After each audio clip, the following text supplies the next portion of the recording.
बात ओकर बोली ओकर भाषा एगो भाला लेखा उनके करेजा में लगे।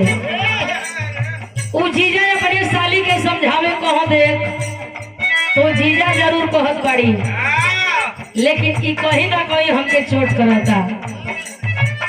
कहे का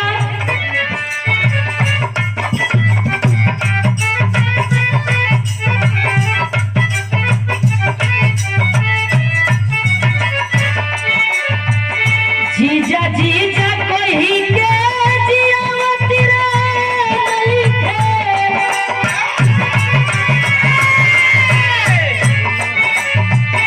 जीजा जीजा कोई के जियावती नहीं औरी मुआवतिया हो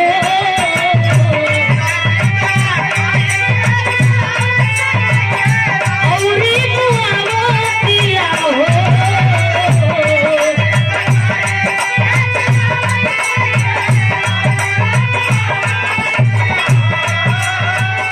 जीजा जीजा कोई के जियावती नहीं औरी मुआवतिया हो हमारी भौजी के, अरे हमारी भौजी के छोटकी बहिनिया साथे बड़ा दया सावतिया हो हमारी भौजी के।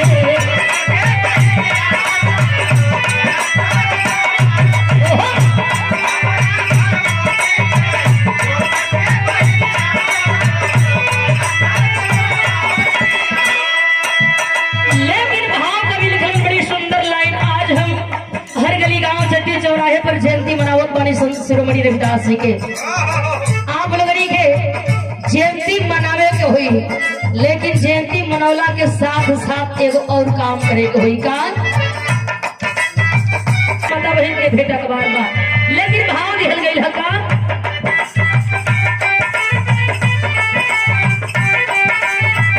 मानी स्वाभिमानी अपना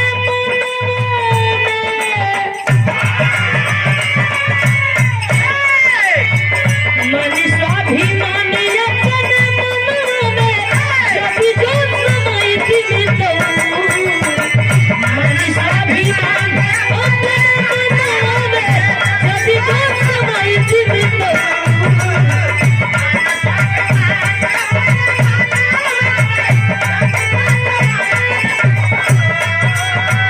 मानी स्वाभिमानी अपना जब जो समय जीवित प्रचारी गुरुदेव के सभनवा अवधाना कटाई जीवित प्रचारी गुरुदेव के सभनवा अवधाना कटाई जीवित।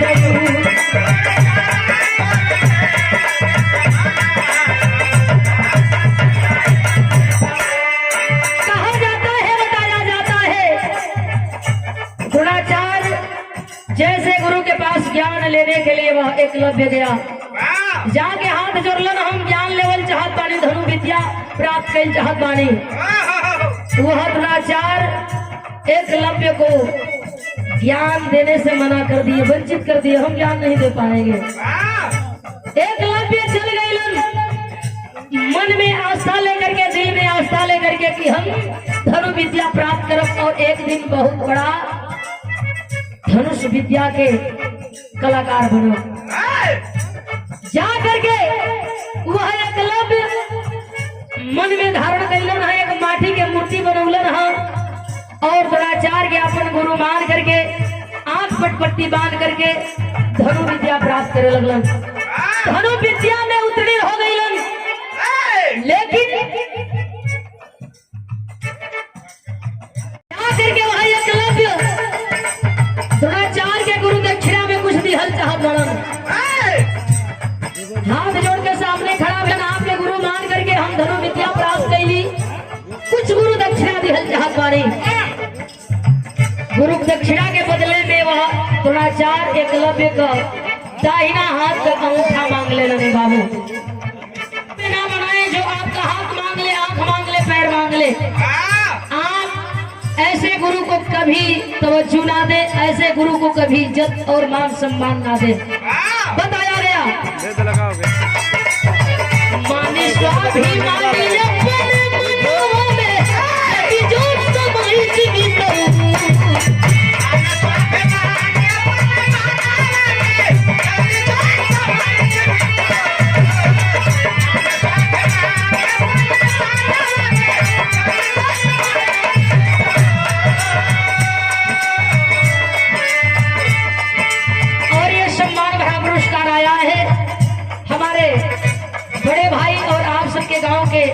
बेटा है, एक अच्छे कलाकार है और कलाकारों का बड़ा ही सम्मान आप करते हैं। अमरजीत भारती, एक घड़ी अमरजीत अर्पित हो गई है। आज पहली बार मन से सुन ले भूल गए हार दिलकुंजू में गूंथा गया हार और सादर यह 200 रुपया आपके चरणन में फोलगी सबके फोलगी प्राप्त आशीर्वाद के इच्छा वाले गीत कहल गई। मानी स्वाभिमानी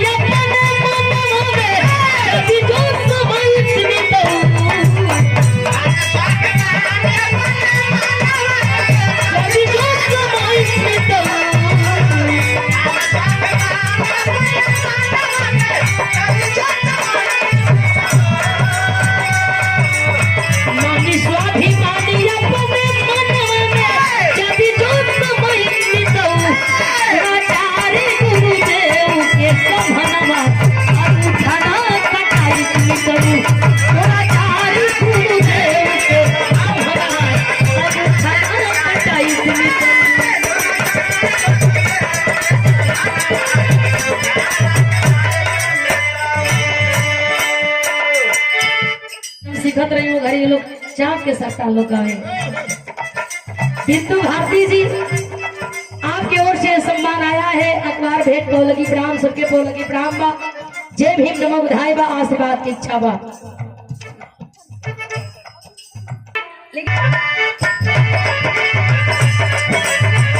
बेदिया पुरानी के तू जाने ला ना खेल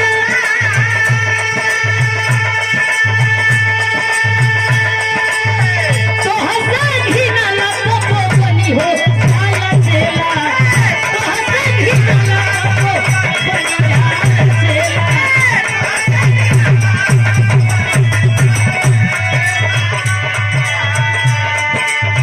मन मन बदियन के सामने जो किसी ना झुकाई दिली तो मन मन बदियन के सामने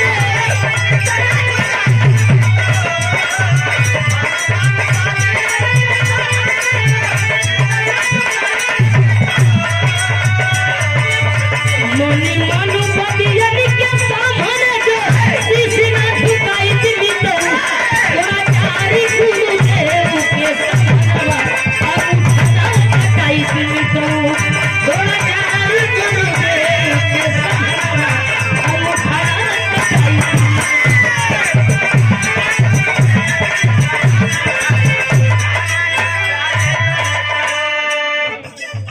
झुक जाई आई मनवे हट चाहिए इनके फलाने के सामने नहीं झुके के तना झुके। तो आप अपने मन को समझाइए कि हमके कहाँ झुके के बाद कहाँ नहीं खे झुके के। दूसरी लाइन में बतावल गई संत शिरोमणि रवि दासी धोखा खइले जनेऊ देखावे की बहाने मारली गइले जनेऊ देखावे की बहाने मारली गइले।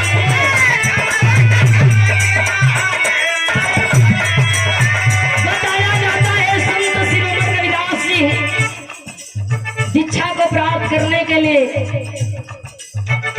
रामानंद गुरु के चरण में गईलन, जाके चरण के पकड़ लेहलन। सुबह का बेला गंगा जी में से नहा करके रामानंद जी उपराइल हुन। हमके ज्ञान चाहिए, हम पाक होखल चाहत बानी, पवित्र होखल चाहत बानी।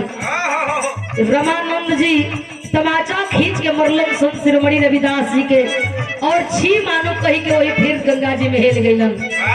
जा करके डुबकी मारत हुन, पानी देही पर छिड़कत हुन, आई है कहत हुन कि हे गंगा जी एगो नीच आदमी हमके छू के नपाक कर देहलस, हमके पुनः पाक कर। देख करके सुन करके संत शिरोमणि रविदास जी आंख से आंसू बहाते हुए गंगा जी के तट पर बैठ गईलन। अगर तू चाहेलू तो नपाक के पाक करेलू तो आज हमके पाक करे के हुई। यही जिद के लेकर के वही गंगा जी के तट पर तब तक बैठल रह गए जब तक गंगा जी के दर्शन ना पौलन। वरदान दिली गंगा जी, ऐ संत शिरोमणि रविदास जहाँ बुलाओगे कुश काश में कहीं प्रति परास में यह गंगा दौड़ कर आएगी और तुम्हारी हर मनोकामना को पूर्ण करेगी। कहल जला की मन चंगा कठोत में गंगा। संत शिरोमणि रविदास जी चाहे दिहलन तो गंगा जी के अपने कठोत में बुलाए हलन, लेकिन संत शिरोमणि रविदास जी के धोखा से मारल गई। चित्तौड़ का वह राजा राणा सांगा, जिसकी बेटी बताई जाती है मीरा, भगवान कन्हैया के भक्ति में लीन, गांव से होके निकाल दिहल गई। उल्टावा गांव में रहेला नहीं खे। मीरा भगवान कन्हैया की मूर्ति लेकर के भगवान कन्हैया का माला जपते हुए 20 का पान कर गई, जो अमृत बन गया, ना मरल। जा करके रविदास जी के चरण में गुरु बना करके सारी दीक्षा शिक्षा को प्राप्त करते हुए पुनः अली राजधानी में राणा सांगा को यह बात हजम नहीं हुई। नीच जात अछूत जात कर गुरु बा बुलावल जाओ कर परीक्षा होखे, परीक्षा कैला के माध्यम से बुलावल गए और धोखा से संत शिरोमणि रविदास के मारल गई। यही लिए भाव कवि दिहलन हो, संत शिरोमणि रविदास धोखा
सत्य की नाजीर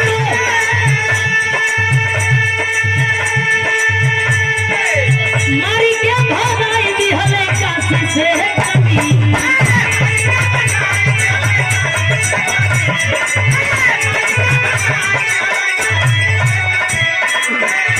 भगवान भोलेनाथ के त्रिशूल पर बसी काशी नगरी में आपन दीक्षा शिक्षा देवे का काम करे वाला वह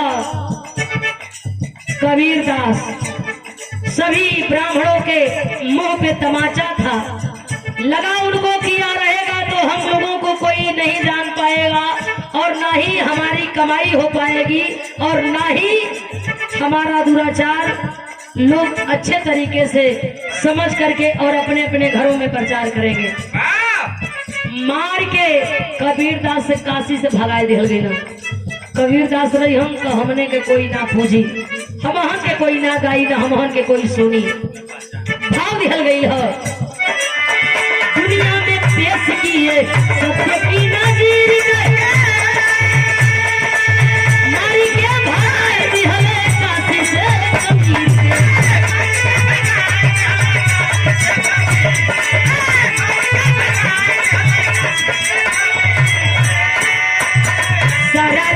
वही के कबीरा सब जोगीरा नहीं गाई दिली तो वही के कबीरा सब जोगीरा नहीं गाई दिली तो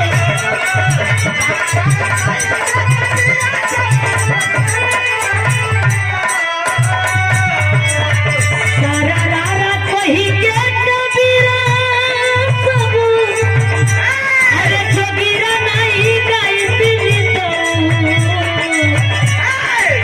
सारा शुरू हुआ तो यह कबीर दास की वजह से सारा कोई के कबीरा सब जोगीरा ना गाइत मितो सारा कोई के कबीरा सब जोगीरा नहीं गाइत मितो गोरा कारी गुरु देव के सत्ता हो खाना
दिल पे